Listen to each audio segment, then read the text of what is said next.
Hello guys, this is me Yasirullah. Welcome to my YouTube channel.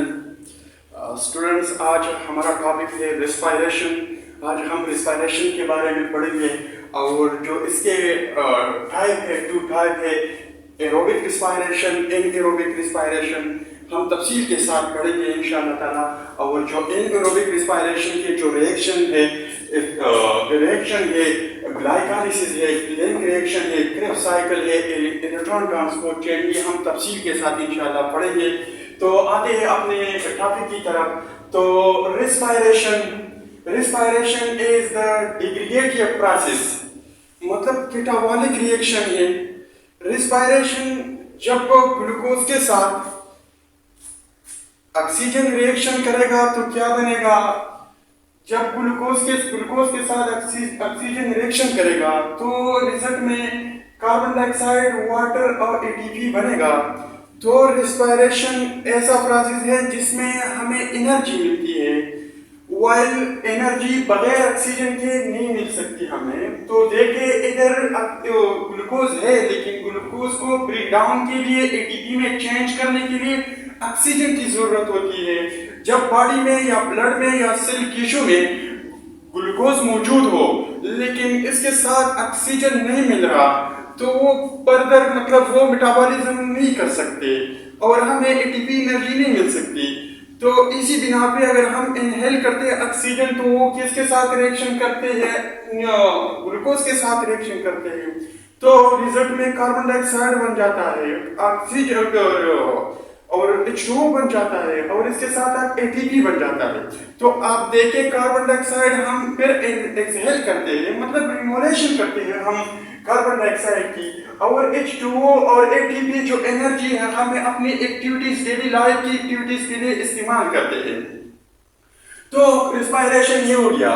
तो आते हैं तो रिस्पिरेशन के फर्दर टू टाइप्स है, एरोबिक रिस्पिरेशन, एनएरोबिक रिस्पिरेशन। तो एरोबिक रिस्पिरेशन वो रिस्पिरेशन होता है जिसमें complete break down of food होगा, मतलब जो फूड है, जो एनर्जी है, जो ग्लूकोज है वो कंप्लीटली ब्रेक डाउन होता है। और एनएरोबिक रिस्पिरेशन आप देख ले तो इसमें incomplete break down of food में मतलब जो है ना, इसमें मतलब ऑक्सीजन इन्वॉल्व नहीं होगा, फिर भी ये रिएक्शन होते हैं। लेकिन इधर देखें तो एनएरोबिक रिस्पिरेशन का मतलब ये है जिसमें completely break down of food नहीं होगी। तो मतलब ये है कि complete break down of food नहीं होगी, तो इस वजह से कि मतलब इधर ऑक्सीजन की डिफिशिएंसी है, ऑक्सीजन नहीं है। तो फिर एनएरोबिक रिस्पिरेशन में क्या हो रहा है? एनएरोबिक रिस्पिरेशन में जो देख ले इधर glycolysis, link reaction, Krebs cycle and electron transport chain. इधर एक बात याद रखो, इधर ये है ग्लाइकोलाइसिस। ग्लाइकोलाइसिस ऐसा है ना, ये ऐसा ग्लाइकोलाइसिस ऐसा रिएक्शन, ऐसा स्टेपवाइज रिएक्शन है कि ये एनएरोबिक में भी हो रहा है और एरोबिक में भी हो रहा है। मतलब ये है कि एरोबिक रिस्पिरेशन हो या एनएरोबिक रिस्पिरेशन हो, ग्लाइकोलाइसिस ऐसा है कि दोनों में हो रहा है। तो ये कॉमन है। बाकी जो लिंक रिएक्शन है, क्रेब्स साइकिल है, इलेक्ट्रॉन ट्रांसपोर्ट चेन है, ये एनएरोबिक में होगा। तो बस हम पढ़ेंगे ग्लाइकोलाइसिस के बारे में, पढ़ेंगे कि ग्लाइकोलाइसिस क्या है। तो ग्लाइकोलाइसिस इधर देखिए, ग्लाइकोलाइसिस स्टेपवाइज एंजाइमेटिक रिएक्शन है जो ग्लूकोज से पाइरुवेट तक मतलब हम चलते हैं और लास्ट में एसिड बन जाता है। तो इधर देखिए ग्लाइकोलाइसिस क्या है? ग्लाइकोलाइसिस साइटोप्लाज्म में हो रहा है, साइटोसोल में। जो साइटोसोल वो है जो साइटोप्लाज्म के सालों पार्ट साइटोसोल में ग्लाइकोलाइसिस हो रहा है। तो इसको आल्सो कॉल, हम इसको भी कहते हैं कि ईएमपी पाथवे। ईएमपी पाथवे मतलब ये है थ्री केमिस्ट, जो जर्मन के थ्री केमिस्ट थे। तो ये है ई से, तो ई से एम्टन, एम से मायरहोफ एंड टी से परनाज। ये तीन जो है ना, ये तीन केमिस्ट है, जर्मन के केमिस्ट है, उन्होंने ग्लाइकोलाइसिस के ऊपर काम किया। तो ग्लाइकोलाइसिस टू स्टेप में कंप्लीट होते हैं। One is preparatory phase and the other is oxidative phase. तो दोनों फेजों में आप देखें तो दोनों फेजों में 5 स्टेप है। तो ग्लाइकोलाइसिस कितने स्टेप में मतलब कंप्लीट होगा?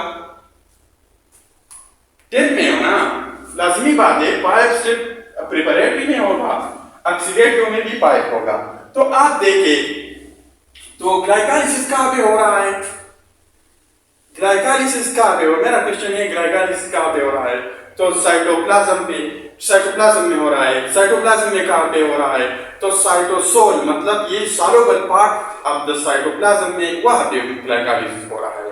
तो ग्लाइकोलाइसिस कितने स्टेप में कंप्लीट होते हैं, मेन स्टेप ग्लाइकोलाइसिस के 2 स्टेप है, प्रिपरेटरी फेज और इसके साथ ऑक्सीडेटिव फेज है।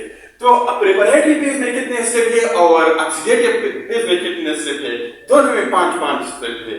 तो पूरा ग्लाइकोलाइसिस कितने स्टेप में कंप्लीट होता है, तो 10 स्टेप में कंप्लीट होता है। तो आते हैं आपने वो प्रिपरेटरी फेज की तरफ कि प्रिपरेटरी फेज में क्या हो रहा है। तो रिएक्शन की तरफ देखिए आप, ये रिएक्शन की तरफ देखिए आप, इधर से रिएक्शन स्टार्ट होगी। तो आप देखिए ग्लूकोज है, जब ग्लूकोज के साथ एटीपी रिएक्शन करेगा तो ये एटीपी के पास क्या है, फास्फेट है। ये फास्फेट हेक्सोकाइनेज के थ्रू ये ग्लूकोज लेगा। जब ये ग्लूकोज ये फास्फेट लेगा तो एटीपी से क्या बनेगा, एडीपी। एडीपी मतलब इसके साथ क्या है, एक फास्फेट इससे लिया जाएगा। तो ग्लूकोज क्या बनेगा, ग्लूकोज से